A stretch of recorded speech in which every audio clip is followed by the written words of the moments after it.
xúc luôn. Lia lưỡi nè. Bị ngược sáng rồi, mẹ qua đây mẹ đứng nè.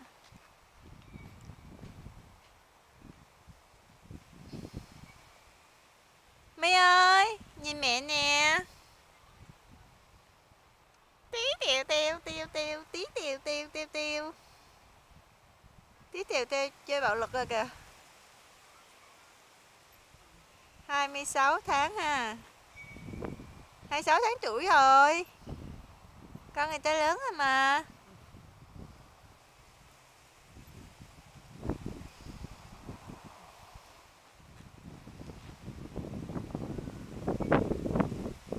Tí tiều.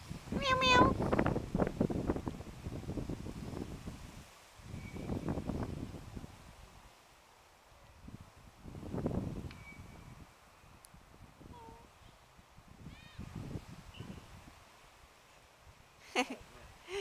Nó cần khóa.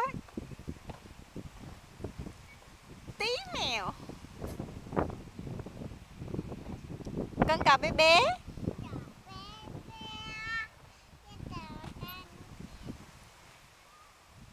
Tiếp. Đi không hỏi mẹ. Giọng ca vàng đâu? Tiệt ngồi rồi kìa. Đi xuống hả? Chơi cái khác rồi.